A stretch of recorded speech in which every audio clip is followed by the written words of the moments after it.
Ladies and gentlemen, I have to prepare. I'm on a friend of mine, Bruce Williams. He has a live stream today, and I've been invited to be on Bruce Williams' live stream.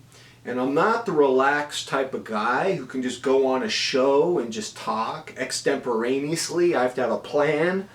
So I'm going to give you my plan, my outline of points that I'll elaborate on Bruce Williams' live stream today, Saturday. It's going to be 3 p.m. Pacific Standard Time.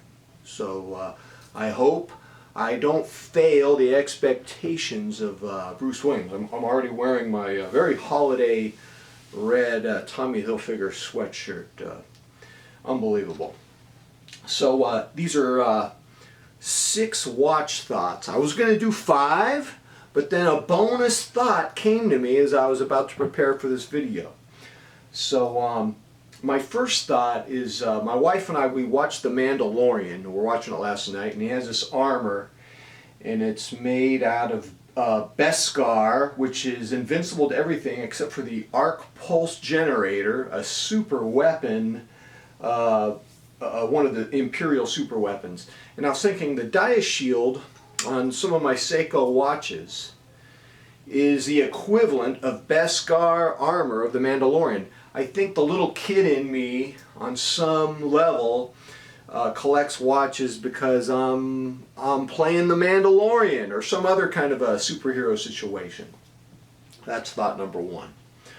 Thought number 2. I'm 59 years old. I'm too old to buy watches. I'm just too old. And yet, I have the drive, the impulse, the instinct to buy watches that's just as strong as it ever was. And I have a theory for you guys.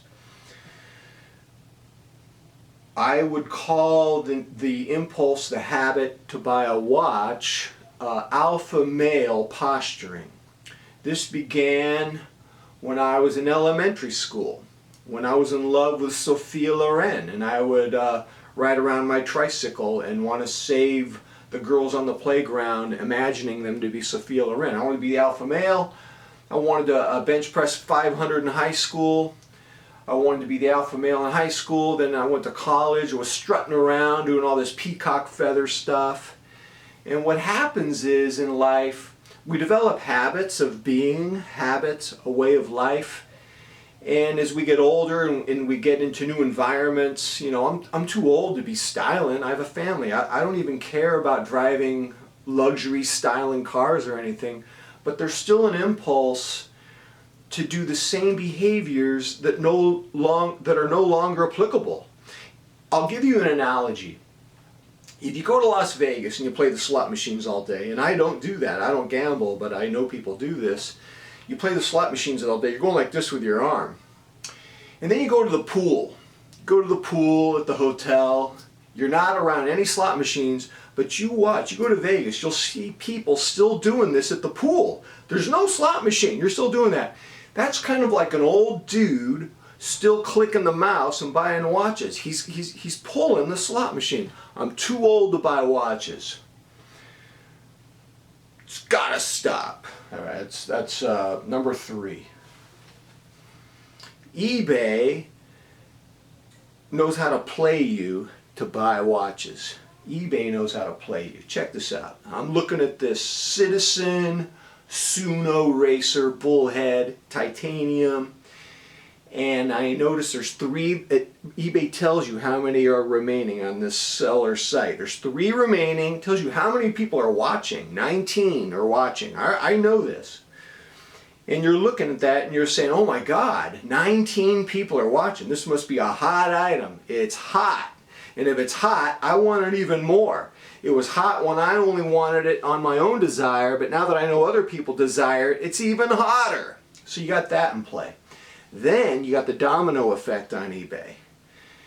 You got 3 remaining, and you go on it 4 hours later and it says 2 are remaining. You go, oh my God, someone bought one.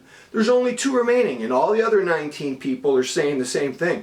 And that creates a domino effect. Suddenly, only 2 are remaining, and then 1, and then 0. And you don't want to miss out. And so eBay knows how to play you. Check this out, eBay story. My neighbor Joe bought a green dial Captain Willard on eBay. And he said, yeah, I was bidding and it got up to 800 and I really didn't want it anymore. But then the competitor in me wanted to beat the other dude. I wanted to trick him. So I waited when there were like 2 seconds left and I clicked and I won, and it just felt so good to win. It's like more alpha male stuff going on over there. eBay knows how to play us. It's insane. All right, eBay, you guys are crazy. So eBay knows how to do that. Number 4. Fourth watch thought of the day. Seiko is following my algorithms. They know me better than I know me. They're following me on YouTube. They're following me on Amazon. They're following me everywhere, and they know that my threshold for buying a watch price point is about $1,300. And what a coincidence. Their most desirable timepieces that I like. Oh, my voice device just turned on. I got to be careful when I talk about stuff. You need to chillax over there, huh? Ho ho. So, they know. Amazon, stop! Started playing music. Unbelievable! Okay, so, they're following me. They know my threshold price point for buying a Seiko. Don't look at me like that. I had to shut you down. I'm making a video. It's $1,300. And guess what? The watches they make that I want, the most are $1,300. They're in my head, man. I'm scared. Or if I'm not scared, I should be scared. I want those 2 Seiko MM200s. SBDC 125, SBDC 127. I want them both. So that brings me to thought number 5.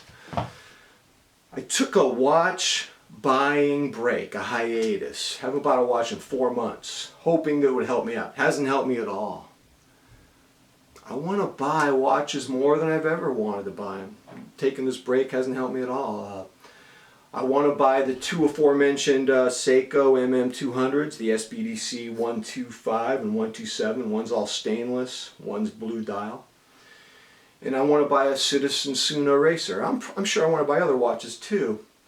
As I was looking at the 3 watches I just told you about, I was saying to myself, well, I could just not buy any of those 3, and I could use that money to buy one Seiko MM300, which for me would be the blue dial. And I want to tell you guys something. Here's my thought. It doesn't matter which decision I make, to get the 3 watches or just the 1. Either way, I'll be full of regret and discontent, and I'll be second guessing myself. And I was thinking, this doesn't make me unusual. If anything, it's to be expected. Why? Because that's materialism. Discontent and regret are baked into materialism. Materialism's a joke. It's a trap. And yet, I'm still pulling those slot machines. So I was going to give you 5 thoughts today. I actually have a 6th thought. This one's not amazing, but I might as well throw it out there. As you know, I love Seiko watches. I was looking at my Seiko collection, including this Willard, and none of my Seikos have crowns at the 3 o'clock. They're all 4 o'clock, and I will always do that. No matter what Seiko I buy, now or in the future, it will always have a 4 o'clock. There's something about the Seiko 4 that is me in terms of comfort and just aesthetics. I will never buy a Seiko 3. It's gone. I can buy some Citizens at the 3, but no Seiko. It's a rule. It's just who I am. So that's 6 things. I think I'm going to elaborate on some of these. But you know what? It's Bruce Williams' show. If he doesn't want to talk about these things, I'm dumping the script. I'm just the guest.